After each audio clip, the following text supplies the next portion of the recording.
హల్లెలూయా. Jesus కరుణా ministries ద్వారా మీకు శుభములు కలుగునుగాక.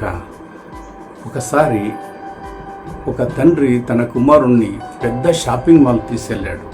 అయితే ఆ షాపింగ్ మాల్లో కుమారుడు అంతా తిరిగి ఒక బంగారు చైన్ కనపడితే ఆ చైన్ కావాలన్నాడు.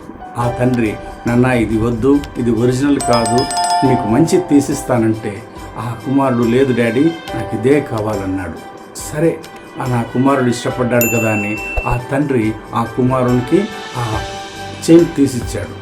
ఆ కుమారుడు ఆ బంగారు చైన్ ద్వారా నిత్యము సంతోషించేవాడు. అయితే తండ్రి మాత్రం, నాన్న ఆ చైన్ నాకు ఇస్తావా అంటే అమాంతం లోపలికి వెళ్ళడము, తలుపేసుకొని ఆనందించేవాడు. అలా చాలాసార్లు తండ్రి అడిగాడు, నాన్న నాకు ఆ చైన్ ఇస్తావా అని.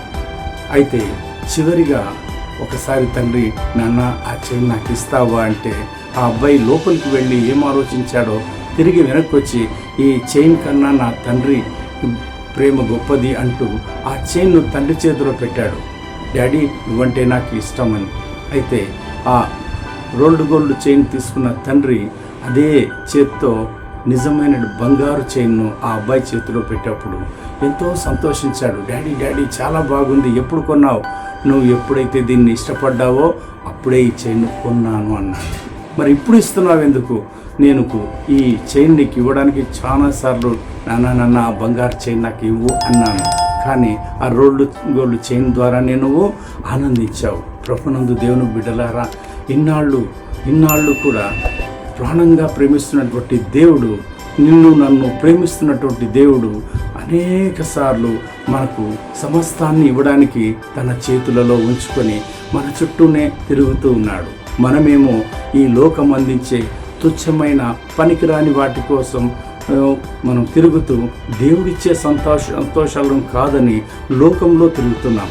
ఎప్పుడైతే లోకం అందించే తాత్కాలికమైన సంతోషాలను, తాత్కాలికమైనటువంటి ఆనందాలను మనం వదిలి దేవుడి వైపు తిరుగుతామో అప్పుడు దేవుడు మనకు శాశ్వతమైన రక్షణానందాన్ని మనకిస్తాడు. ఈ లోకం అందించే తుచ్చమైన సంతోషం కావాలా, లేక యేసయ్యను నీ హృదయంలోనికి, నీ ఇంటిలోనికి ఆహ్వానిస్తే నిన్ను శాశ్వతంగా, నిన్ను పట్టిన దరిద్రాన్నమంతా వదిలిపోతుంది. నిన్ను శాశ్వతంగా దేవుడు ఆశీర్వదించడానికి తన చేతులలో ఆనందాన్ని, సంతోషాన్ని, వెలుగును, సమృద్ధిని ఆయన నీకు ఇవ్వడానికి సిద్ధంగా ఉన్నాడు. మరి నీవు సిద్ధమేనా తీసుకోవడానికి, పొందుకోవడానికి?